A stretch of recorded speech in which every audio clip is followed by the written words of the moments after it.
Mother Teresa YouTube channel पर आप सभी का हार्दिक स्वागत है। जैसा कि आप सबको पता है, हम कोरोना महामारी के दौर से जूझ रहे हैं। कोरोना महामारी में घर पर रहकर पढ़ना ही सर्वोत्तम तरीका है। फिर भी यदि आपको जरूरी काम के लिए घर से बाहर निकलना पड़े तो मास्क का प्रयोग करें, भीड़ भाड़ वाले स्थान पर नहीं जाएं, किसी से बात करें तो 2 गज की दूरी बनाए रखें। इसी के साथ हम आज हमारा दूसरा पाठ जो दैनिक जीवन में रसायन है उसके बारे में चर्चा करेंगे। उसके बारे में हमने अम्ल पढ़ा था। अम्ल क्या होते हैं? स्वाद में खट्टे होते हैं। और क्या होते हैं? अम्ल नीले लिटमस को लाल करते हैं। धातुओं के साथ क्रिया करके हाइड्रोजन गैस बनाते हैं। सोडियम धात्विक कार्बोनेट के साथ क्रिया करके कार्बन डाइऑक्साइड गैस बनाते हैं। अम्ल क्षार को उदासीन कर देता है, क्षार अम्ल को उदासीन कर देता है। फिर प्रबल क्षार के बारे में पढ़ा, दुर्बल क्षार के बारे में पढ़ा। कौन कौन से प्रबल क्षार? प्रबल क्षार, प्रबल अम्ल। प्रबल अम्ल कौन से थे? H2SO4, जिसको गंधक का अम्ल या अम्लों का राजा भी कहते हैं। आपको परीक्षा में पूछा जाए अम्लों का राजा किसे कहते हैं? गंधक का अम्ल। वो क्या होता है? H2SO4। वो अम्लों का राजा है, गंधक। प्रबल अम्ल, दुर्बल अम्ल, प्रबल क्षार, दुर्बल क्षार। प्रबल अम्ल भी पढ़ा था, दुर्बल अम्ल भी पढ़ा था। कि क्या होता है प्रबल अम्ल? प्रबल अम्ल क्या होता है? जो पूर्णतः जल में आयनित हो जाते हैं, पूर्णतः जल में घुल जाते हैं 100%, उसको प्रबल अम्ल कहते हैं। प्रबल अम्ल कौन से? HCl, हाइड्रोक्लोरिक अम्ल। ये क्या होता है? प्रबल अम्ल। H2SO4, गंधक का अम्ल। ये क्या होता है? प्रबल अम्ल।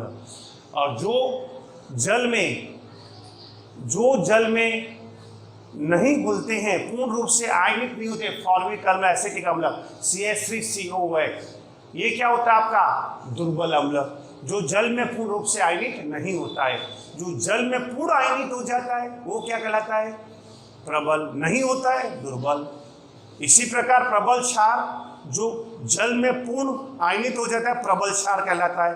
प्रबल क्षार कौन कौन सा होता है? पोटेशियम हाइड्रोक्साइड KOH और NaOH, ये था। उसके बाद में हमने अरेनियस हमने पढ़ा था लवण और जल।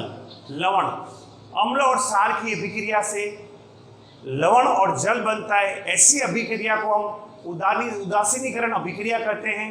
और जो लवण बनता है अम्ल क्षार की अभिक्रिया से बनने वाला पदार्थ लवण कहलाता है। लवण और जल, अम्ल क्षार, ये भी हमने पढ़ा था। उसके बाद में हमने अरेनियस की परिकल्पना पढ़ी थी। अरेनियस क्या कहता है कि वे पदार्थ जो जलीय विलयन के साथ H+ आयन देते हैं उसे हम अम्ल कहते हैं। क्षार वे पदार्थ जो जलीय विलयन में हाइड्रोक्सिल आयन देते हैं उन्हें हम क्षार कहते हैं। ये हमने पढ़ा था। उसके बाद में हमने पढ़ा था ब्रोस्टेड-लोरी परिकल्पना। अम्ल प्रोटॉन दाता है, प्रोटॉन दाता अम्ल, और प्रोटॉन ग्राही क्षार। यानी अम्ल तो प्रोटॉन त्यागता है, क्षार प्रोटॉन को ग्रहण करता है। अम्ल और क्षार, अरेनियस, इसके लुईस और ब्रोस्टेड और लोरी की परिकल्पना के अनुसार अम्ल क्षार की जो अभिक्रिया होती है उसमें जो लवण और उसमें जो अम्ल क्षार की अभिक्रिया होती है उसमें जो संयुग्मी जो अम्ल और क्षार बनता है वही संयुग्मी अम्ल क्षार अभिक्रिया कहलाती है। जैसे H3O, H2O, आप ये H2O, ये जल की जो अभिक्रिया थी आपके पास में, NH3 अमोनिया।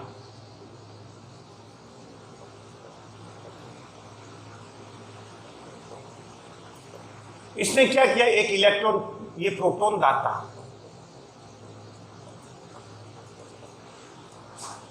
जल ने तो प्रोटॉन दिया है और ग्रहण किसने किया है? अमोनिया ने ग्रहण करके NH4 बना है। इसने एक प्रोटॉन दिया है और देने के बाद में OH माइनस हो गया और इसने ग्रहण करके NH4 हो गया। तो देखो जो प्रोटॉन जिसने ग्रहण किया है, देखो प्रोटॉन दाता को क्या कहते हैं? अम्ल। अम्ल का क्या होता है? संयुग्मी क्षार। ग्रहण करने वालों को क्या कहते हैं? क्षार। क्षार का संयुग्मी क्या होता है? अम्ल, संयुग्मी अम्ल।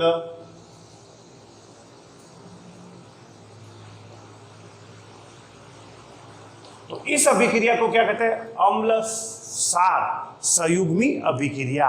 अम्ल और क्षार की जो अभिक्रिया होती है उसे अम्ल क्षार संयुग्मी अभिक्रिया कहते हैं। उसके बाद में हमने पीएच स्केल के बारे में अध्ययन किया था। पीएल स्केल था, उसके बारे में हमने पढ़ा था कि क्या होता है। उसके बाद में एक और पढ़ा था लुईस की परिकल्पना। ये किसके आधार पर? इलेक्ट्रॉन के आधार पर आधारित है, इलेक्ट्रॉन सिद्धांत पर, लॉन्ग पेयर पर। इलेक्ट्रॉन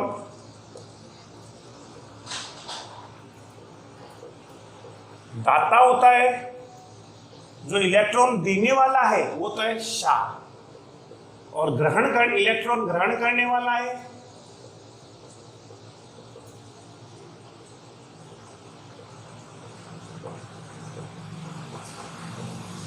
अम्ल। ये लुईस परिकल्पना थी।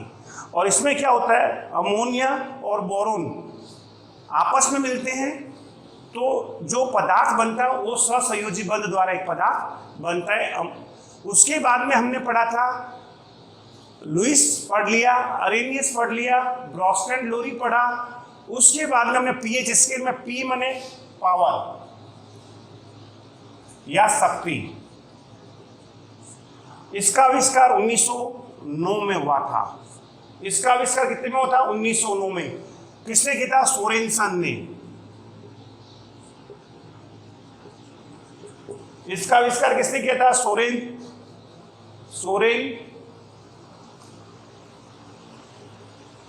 ने इसका आविष्कार किया था। कल मैंने करवा दिए थे। इसको पी का मतलब पोटेज भी होता है, POTEZ, पोटेंज भी कहते हैं इसको, जो लेटिन भाषा का नाम है। ये लेटिन भाषा का नाम है पोटेंज, जिसको हम पोटेंज भी कहते हैं, लेकिन लेटिन भाषा का नाम है। H माने हाइड्रोजन,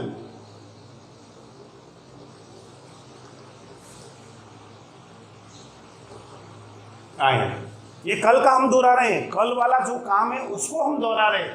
H माने हाइड्रोजन। हाइड्रोजन आयनों की शक्ति, जैसे अम्ल और जैसे हम शरीर का ताप मापने के लिए किसका प्रयोग करते हैं? ताप मापी का। इसी प्रकार विलयन में अम्ल क्षार की साम्यता को मापने के लिए हम पीएच स्केल का प्रयोग करते हैं। विलयन में अम्ल क्षार की साम्यता को मापने के लिए पीएच स्केल का प्रयोग करते हैं। या आप ऐसे भी कह सकते हो, विलयन में हाइड्रोजन आयन की सांद्रता को मापने के लिए पीएच स्केल का उपयोग किया जाता है। विलयन में हाइड्रोजन आयनों की सांद्रता को मापने के लिए पीएच स्केल का प्रयोग किया जाता है। हाइड्रोजन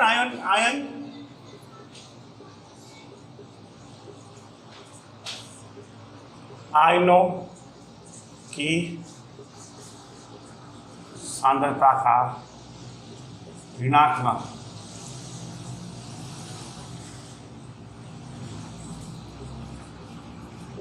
लघु गुणक पीएच कहलाता है।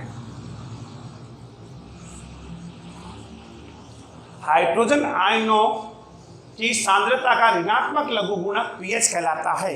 हाइड्रोजन आयनों की सांद्रता का ऋणात्मक लघु गुणक या लोगेथेरियम कह सकते हैं, उसको हम पीएच कहते हैं। जैसे पीएच माइनस लॉग की पावर 10 H+। H क्या स्वतंत्र नहीं रह सकता? H आयन कभी भी स्वतंत्र नहीं रह सकता। ये कभी भी स्वतंत्र नहीं रह सकता। H आयन ऋणात्मक लघु गुणक, H+ आयन की ऋणात्मक लघु गुणक को हम पीएच स्केल कहते हैं, पीएच कहते हैं, पीएच कहलाता है, पीएच स्केल कहलाता है। पीएच कभी भी, तो ये क्या करता है, हाइड्रोजन आयन, हाइड्रोजन से क्रिया करके पीएच, जल से क्रिया करके H3O हाइड्रोजनियम आयन बनाता है। ये स्वतंत्र नहीं रह सकता। और ये, और देखो पीएच स्केल में 7 पर तो क्या होता है, उदासीन। 7 से कम आया 6 अम्लीय, 5 और ज्यादा अम्लीय, 4 और अम्लीय, 3 और अम्लीय, 2 फिर अम्लीय, 1 और सबसे ज्यादा अम्लीय 0। 0 से 7 है वो अम्लीय होता है, 7 से 14 है होता है, 0 से 7, पहले 7 पर तो उदासीन हो गया, ना अम्लीय ना क्षारीय है, लेकिन 7 से कम है वो अम्लीय है, और 7 से और कम है 5 है अम्लीय, 4 है अम्लीय, 3 है अम्लीय। जैसे बढ़ते जाएंगे पीएच तो हमारे अम्लीय ज्यादा होगा, और उधर जैसे बढ़ते जाएंगे क्षारीय ज्यादा होगा। कम क्षारीय है, 8 पर क्षारीय थोड़ा कम है, 9 पर उससे कम है, 10 पर उससे कम है, 11 पर उससे कम है। यानी कि आयनों की सांद्रता अम्लीय, विलयन, उदासीन, ये जितना, जैसे H की सांद्रता व्युत्क्रमानुपाती होती है, H आयनों की सांद्रता, H प्लस आयनों की सांद्रता व्युत्क्रमानुपाती होती है, H प्लस आयनों की सांद्रता बटा पीएच। यानी कि जैसे जैसे आपका H का मान बढ़ता है अम्लीय और क्षारीय होता जाता है। अब आगे देखते हैं उसके बाद में हम पढ़ते हैं पीएच के बारे में। हमने पढ़ा पीएच, हाँ, आपके जठर रस में आपको कई बार एसिड बन जाता है, एसिड बन जाता है, आपका पेट दर्द होता है, आपको खट्टी डकार होती है, आपके जठर रस में, पेट के रस में HCl होता है। तो क्या करते हो आप, कोल्ड ड्रिंक्स पीते हो, मैग्नीशियम युक्त मिल्क पीते हो, ठंडा दूध पीते हो, उससे क्या होता है, प्रबल अम्ल को क्षार मिला दिया जाए, प्रबल अम्ल है उसमें प्रबल क्षार मिला दिया जाए NaOH, तो क्या होता है, जल, लवण और जल बन जाता है। तो क्या करता है, उसको उदासीन कर देता है, बनने वाले लवण को उदासीन, और आपके पेट की जो गैस एसिडिटी है उसको खत्म कर देता है। फिर दांतों का क्षय, आपके दांतों का पीएच कितना होता है, 5.5। मुंह में जितने दांत होते हैं उसका पीएच कितना होता है, मुंह का आपके जो पीएच होता है वो 5.5 होता है। आप क्या करते हो, भोजन करते हो, भोजन करने के बाद में कुछ छोटे छोटे कण आपके दांतों के बीच फंस जाते हैं, वो अम्ल से क्रिया करके आपके दांतों का पीएच क्या करते हैं, बढ़ा देते हैं। बढ़ाने से क्या होता है, दांतों का पीएच, उससे क्या होता है, आपके दांत, मुंह के दांत कटने लगते हैं, धीरे धीरे दांत आपके कटने लगते हैं। इसके लिए क्या करना चाहिए, आपको भोजन करने के बाद तुरंत ब्रश करना चाहिए। जैसे ही आप भोजन करते हो ब्रश करना चाहिए।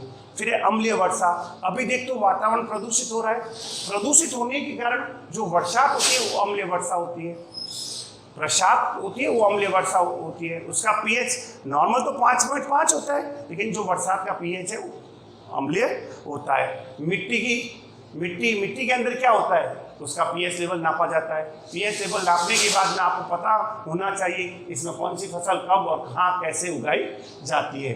ये था पीएच का उपयोग। अब हम आज आगे का पाठ शुरू करते हैं, जो आज का हमें पढ़ाना है।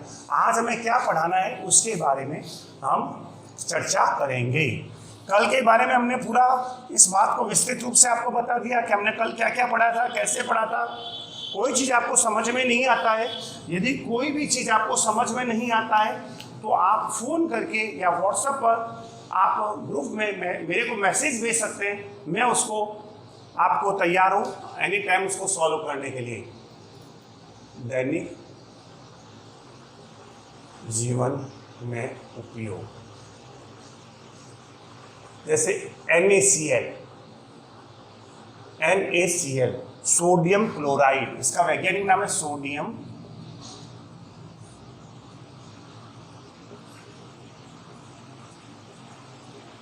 क्लोराइड। इसका क्या नाम है, सोडियम क्लोराइड।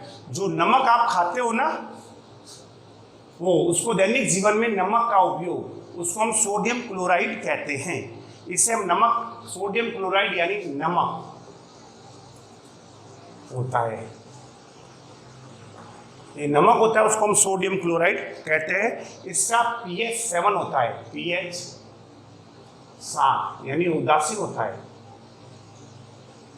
नमक का pH 7 होता है और समुद्री पानी को सुखाकर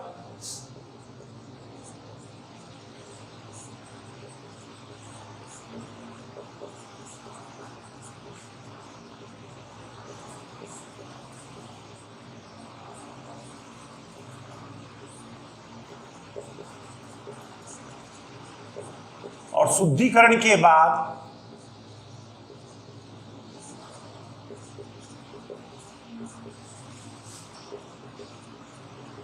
क्रिस्टल के रूप में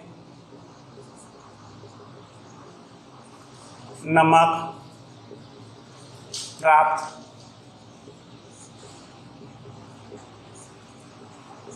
ये समुद्री कैसे मिलता है आपको नमक? समुद्री पानी को सुखाकर।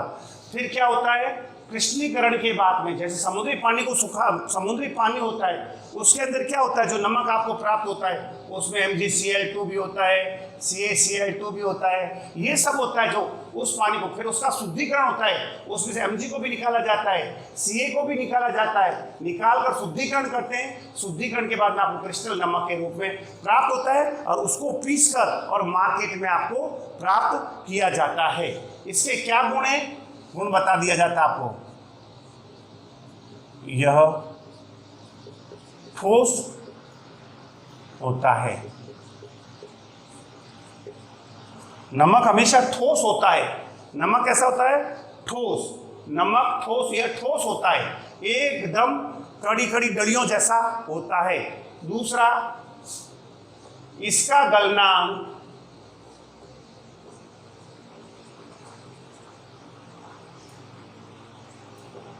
इसका गलनांक 1081 केल्विन होता है।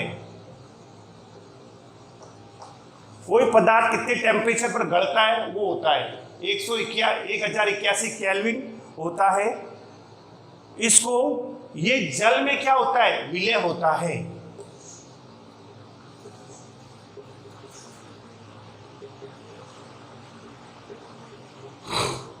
ये जल में क्या होता है? विलय होता है। जल में आयनित होता है,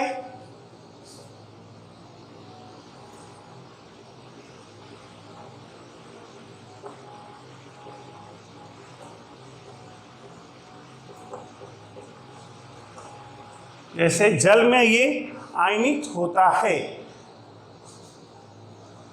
नमक है जो जल में पूर्ण रूप से आयनित होता है। ये नमक के बारे में। नमक था, इसको विद्युत अपघटन, जैसे नमक का विद्युत अपघटन करते हैं, ये जल में आयनित होता है।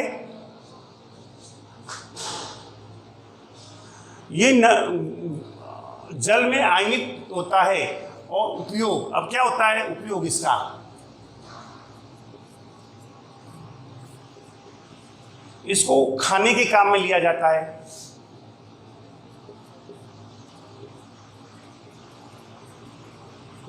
मनुष्य जब भोजन करता है और खाना खाता है, खाना खाने में इस नमक का प्रयोग किया जाता है। इसको हम उपयोग साधारण नमक के रूप में हम प्रयोग करते हैं हिमीकरण मिश्रण यानी कि Na2 NaCH विरंजक चूर्ण बनाने के रूप में, और इसका NaOH CaOCl2 या जिसको विरंजक चूर्ण कहते हैं।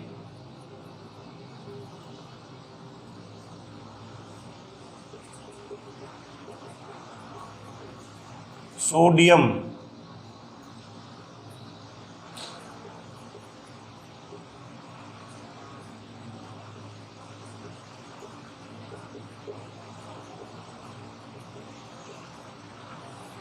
इसको विरंजक चूर्ण बनाने में, सोडियम हाइड्रोक्साइड बनाने में, सोडियम बाइकार्बोनेट बनाने में, NaCO3 बनाने में इसका उपयोग किया जाता है। सोडियम बाइकार्बोनेट बनाने में, विरंजक चूर्ण बनाने में इसका उपयोग किया जाता है। इसका उपयोग सोडियम हाइड्रोक्साइड बनाने में, विरंजक चूर्ण बनाने में, सोडियम बाइकार्बोनेट बनाने में इसका उपयोग किया जाता है। NaCl का अपघटन, NaCl का हम ये बनाने में किया जाता है। इसका उपयोग ये हो गया खाने के, और इसके निर्माण में हम इसके रूप में उपयोग में करते हैं। NaCl के बाद में हम करते हैं NaOH, इसका नाम होता है सोडियम हाइड्रोक्साइड।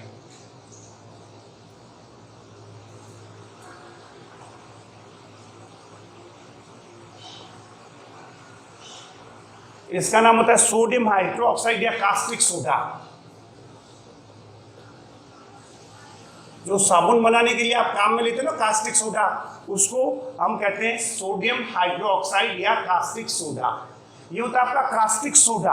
अब देखो कास्टिक सोडा ये आपको कैसे प्राप्त होता है, सोडियम हाइड्रोक्साइड ये आपको कैसे प्राप्त होता है, सोडियम हाइड्रोक्साइड आपको कैसे प्राप्त होता है। हम जल का अपघटन देखो, नमक NaCl प्लस जल H2, जल का हम अपघटन करते हैं। जल का अपघटन करने के बाद में NaOH का अपघटन करते हैं H2O के साथ में, तो क्या होता है NaOH NaCl का अपघटन करते हैं तो ये क्या होता है NaOH, सोडियम हाइड्रोक्साइड प्राप्त होता है। और क्या प्राप्त होता है आपको Cl2 प्लस H2, ये आपको दो गैसें निकलती है Cl2 और H2, ये दो गैसें निकलती है। NaOH का दो ये दो, ये आपके पास में संतुलित समीकरण हो गया।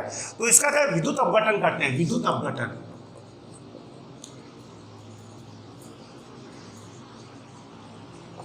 ये आपके प्राप्त करने की विधि।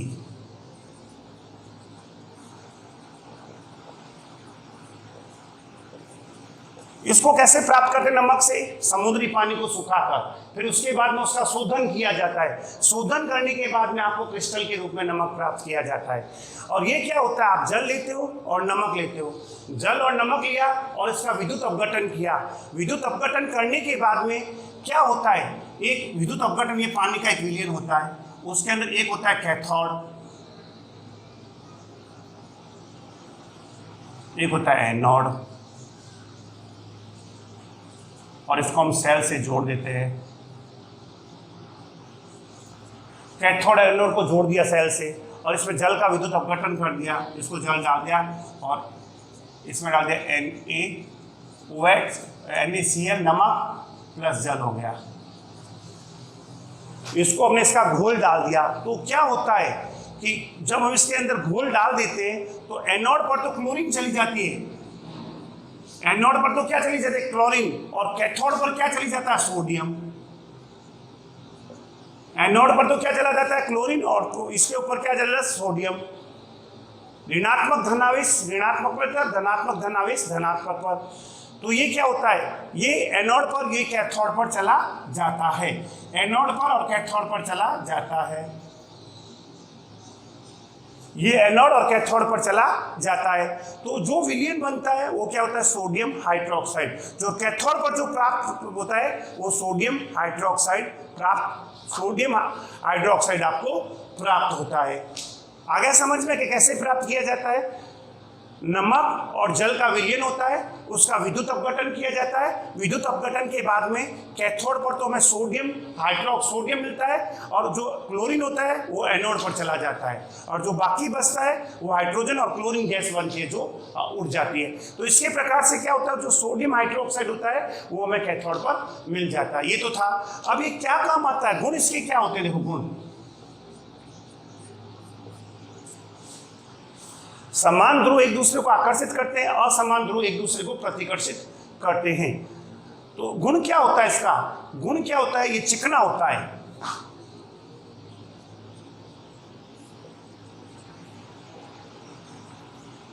ये प्रबल क्षार होता है,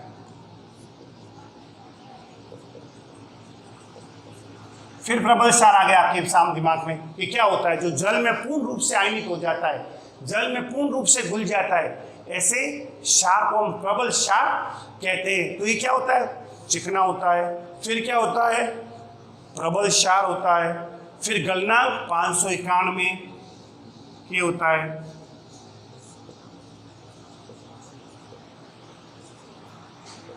इसका गलनांक 591 के इसका गलनांक है। उसके बाद में क्या होता है, ये हमेशा ये जल में शीघ्र विलय है,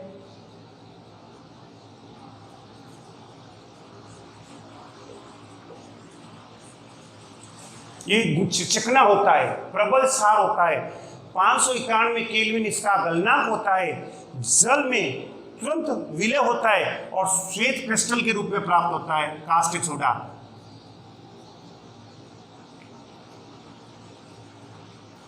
आपको श्वेत क्रिस्टल के रूप में जो कास्टिक सोडा है वो श्वेत क्रिस्टल के रूप में आपको मार्केट में आप लाते हो कि कास्टिक सोडा दो साबुन बनानी है। कई लोग अपने घर पर साबुन बनाते हैं तो कहते हैं कास्टिक सोडा, तेल, ये सब चीज दो, हमें साबुन बनाना है। तो वो क्या करता है, कास्टिक सोडे छोटे छोटे छोटे टुकड़े आपको दिए जाते हैं। ये हो गया इसका, ये तो थे इसके गुण। और इसका उपयोग क्या है,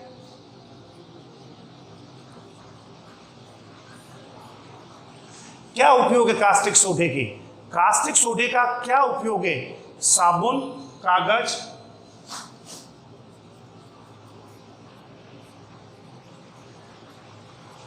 कास्टिक सोडे का क्या उपयोग है?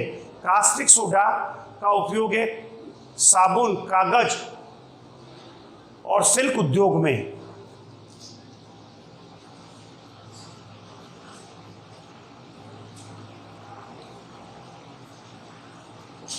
साबुन बनाने में होता है, कागज बनाने में होता है, सिल्क उद्योग में, जो सिल्क की साड़ियाँ होती है। और बॉक्साइट का धातु कर्म, आप है ना कोई इससे धातुएं होती है जिसमें बहुत सारे आपको बॉक्साइट का धातु कर्म,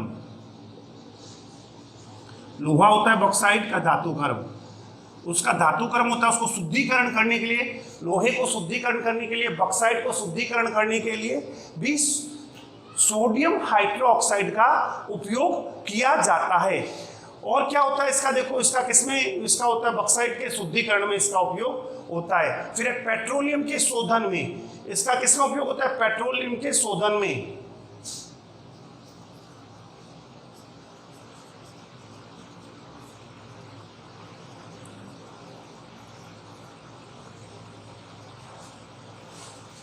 पेट्रोलियम को आप शुद्धिकरण होते हो उसमें भी इसका उपयोग किया जाता है। फिर क्या होता है, वसा तथा तेलों के निर्माण में,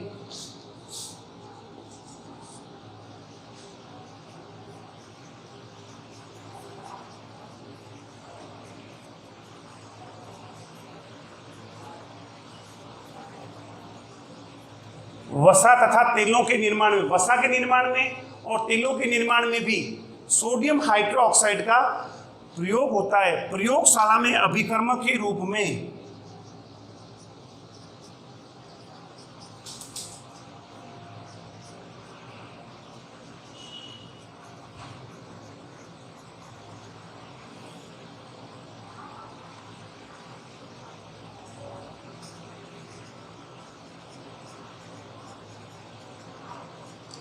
प्रयोगशाला में अभिकर्मक के रूप में भी इसका प्रयोग होता है।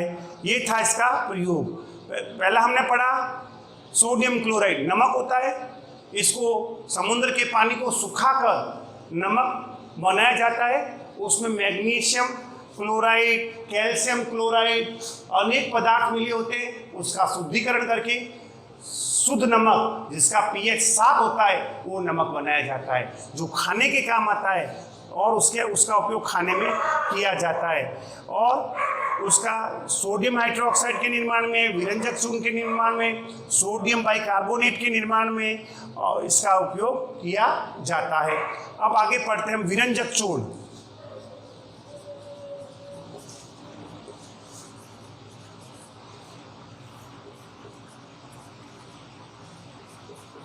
ये इसका सूत्र है CaOCl2, कैल्शियम ऑक्सीक्लोराइड, इसका नाम है कैल्शियम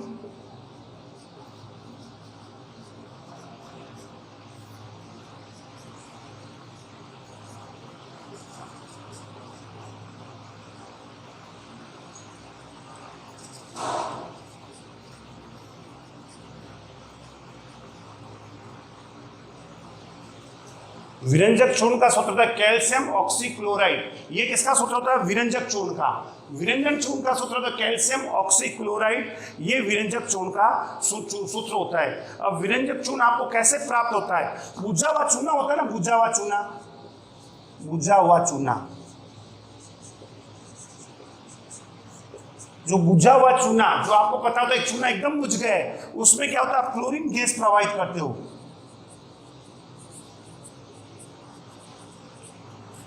तो आपको विरंजक चूर्ण, तो आपको विरंजक चूर्ण मिलता है और हाइड्रोजन गैस मिलती है।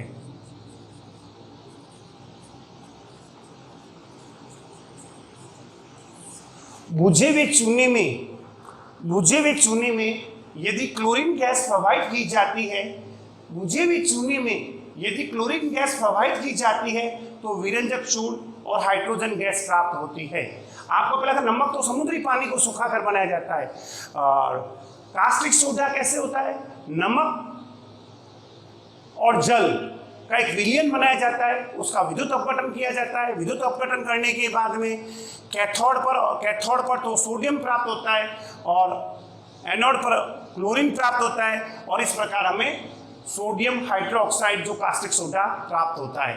फिर क्या होता है? आपका बुझा हुआ चूना देखा, कैल्शियम जिसको कहते हैं कैल्शियम हाइड्रोक्साइड, CaOH का होल ट्वाइस, जो बुझा हुआ चूना होता है, बुझे हुए चूने को कहते हैं CaOH का होल ट्वाइस। उसमें क्या होता है? आप क्लोरीन गैस प्रोवाइड करते हो Cl2, बुझे हुए चूने में Cl2 प्रोवाइड करते हो तो आपको मिलता है कैल्शियम ऑक्सीक्लोराइड, CaO, Cl2 और H2। CaO और ये आपको प्राप्त होता है। अब इस समीकरण को आप संतुलित कर लें। CaOH का whole twice, calcium hydroxide plus आपको ये विरंजक चूर्ण मिलता है, जो आपको विरंजक चूर्ण के नाम से जाना जाता है। आगे हम और पढ़ते हैं, देखते हैं आगे उसके बाद में विरंजक चूर्ण का जीवन में क्या उपयोग है, विरंजक चूर्ण का क्या उपयोग है, उसके बाद में विरंजक चूर्ण के गुण क्या है, विरंजक चूर्ण के क्या गुण है, ये इसके बाद में आपको देखना है। विरंजक चूर्ण के जो गुण है वो आपको बता देते हैं। विरंजक चूर्ण कैसे, इसके क्या गुण है, विरंजक चूर्ण के गुण।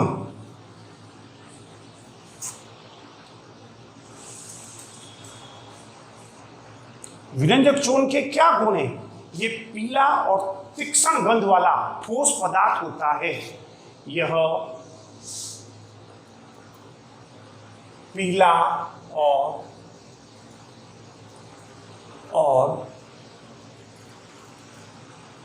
तीक्ष्ण गंध वाला ठोस पदार्थ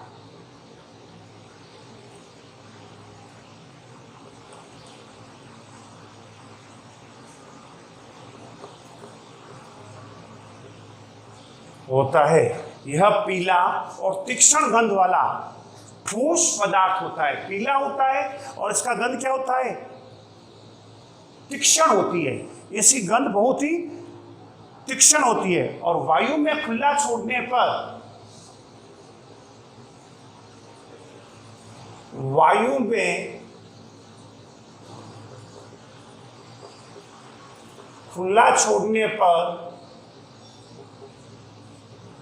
क्लोरीन गैस बनाता है। वायु में इसको खुला छोड़ देते हो तो ये क्या बनाता है? क्लोरीन गैस बनाता है। फिर ये क्या होता है? तनु अम्लों के साथ क्रिया करके, तनु अम्लों के साथ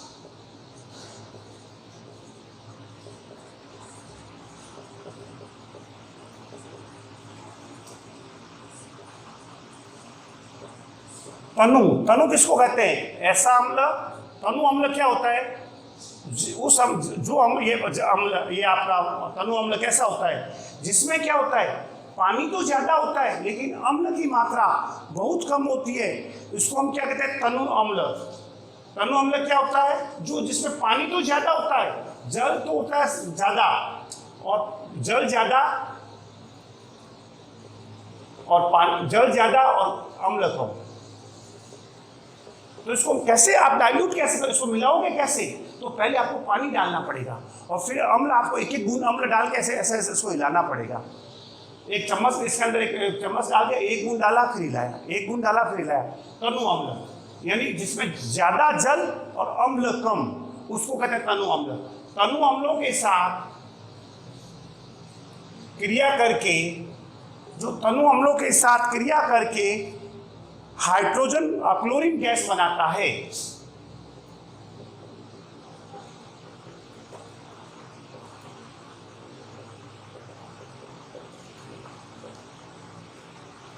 तनु अम्लों के साथ क्रिया करके क्लोरीन गैस बनाता है। कौन कौन? विरंजक चूर्ण। विरंजक चूर्ण जैसे तनु अम्ल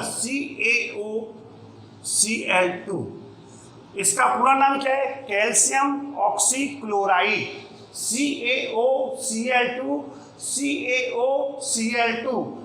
तनु अम्ल यानी कि HCl भी तनु होता है और H2SO4 भी क्या होता है? तनु होता है।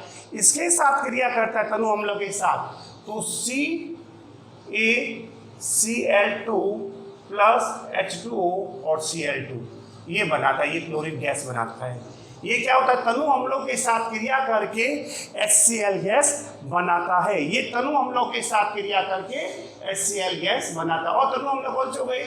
CaOCl2 H2SO4 के साथ क्रिया करेगा तो CaSO4 plus H2O plus Cl2। ये जैसे कैल्शियम सल्फेट बनाता है, पानी बनाता है और जल बनाता है। ये तनु अम्लों के साथ क्रिया करके क्या बनाता है? क्लोरीन गैस बनाता है। और क्या होता है? ठंडे जल में विलय होता है। ठंडे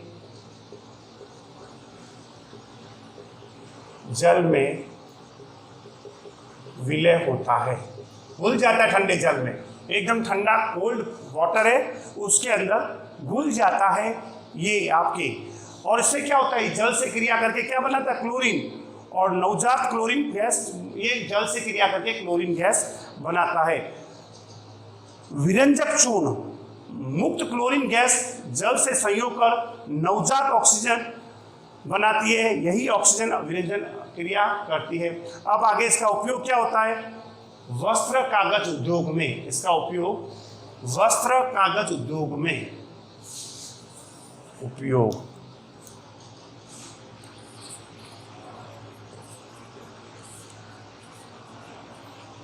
वस्त्र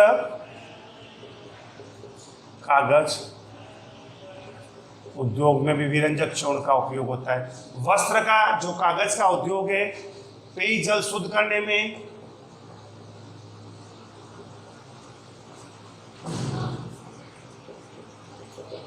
पेयजल को आप शुद्ध करते हो, उसमें भी उसका किसका प्रयोग होता है? विरंजक चूर्ण का प्रयोग होता है। रोगाणुनाशक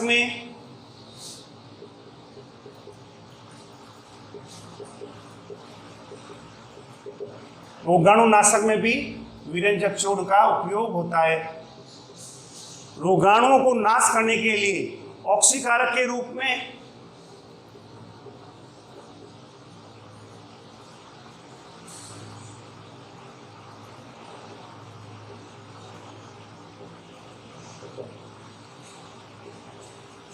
पांचवा प्रयोगशाला में अभिकर्मक के रूप में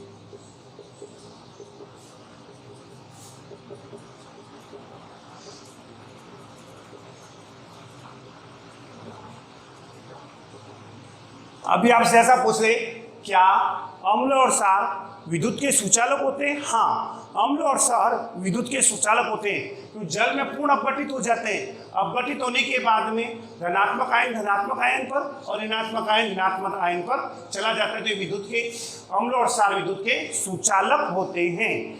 आपको हमारा वीडियो पसंद आया है तो इसको जरूर सब्सक्राइब करें और घंटी जरूर बजाएं। जय हिंद, जय भारत।